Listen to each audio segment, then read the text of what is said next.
let's begin. So hello, all you folks out there in Skillsetter land. This is Mitch. I'm coming to you on Thursday, the 17th of November, and we're going to be doing a victory lap call. My guest is going to be Jason Rushin, who has done 3 deals in Tulsa with me. He's done deals before that, but he's done 3 in Tulsa, having never hadn't before closing those deals, hadn't set foot in Tulsa, never saw any of the houses, never met any of the sellers or the seller, and still was able and didn't show up for closing, and still got paid on 3 deals in Tulsa. We're going to find out how he did it, and I'm going to ask you to think of what questions you want to ask so that we can ask them. We're only going to take an hour, and I'm going to be as tight as I possibly can. So I would urge you, if you have questions, to go ahead and think of them now. Yep, here we go.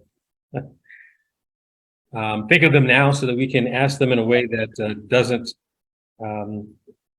have lots of duplication. So without further ado, I introduce the now everybody's jumping in. The conquering hero, Jason Rushin. Jason, how you doing today?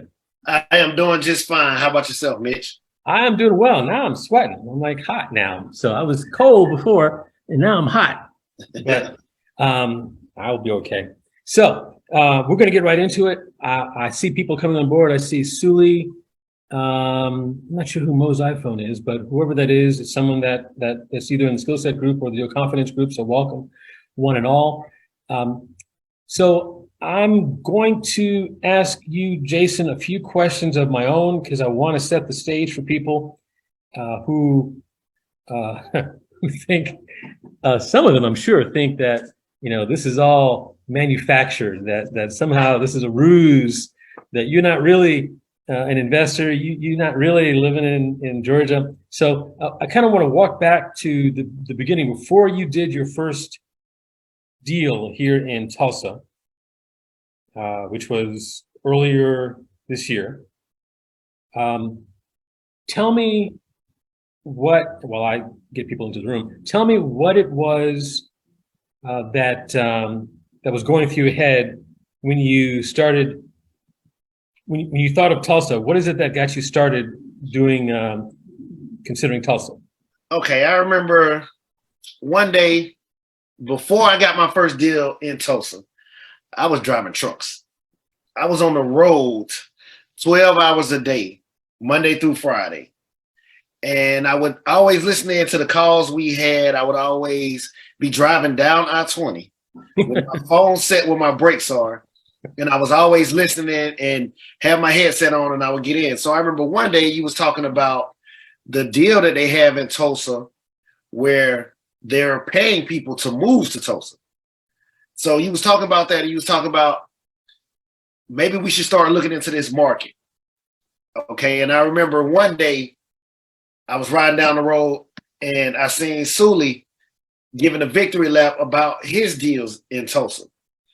And at that time, I was so tired of being in the truck, so tired.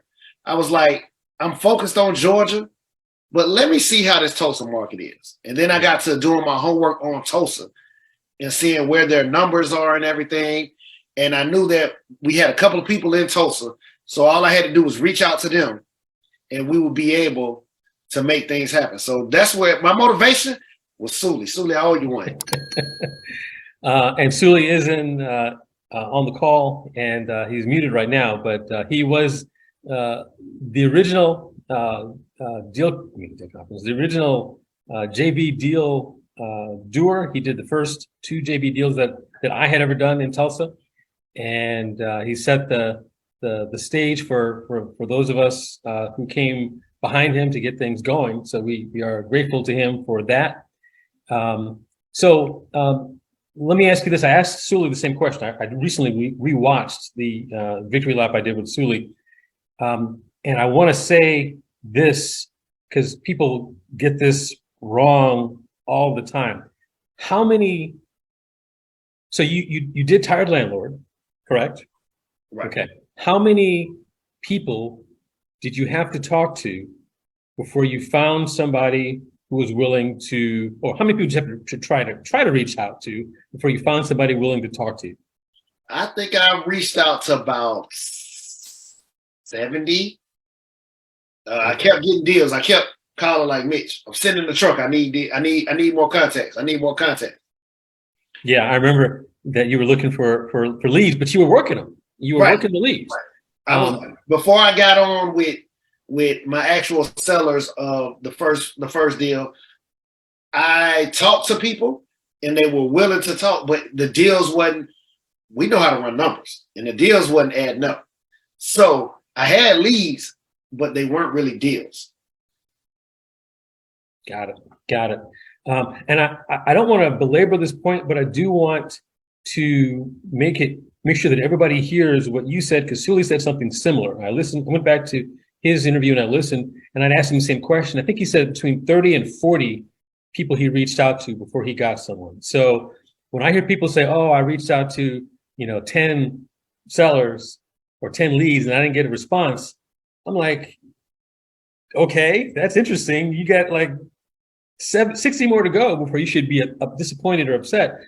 But I think the difference is now and Souley knows, and I know that they're there. They're in there.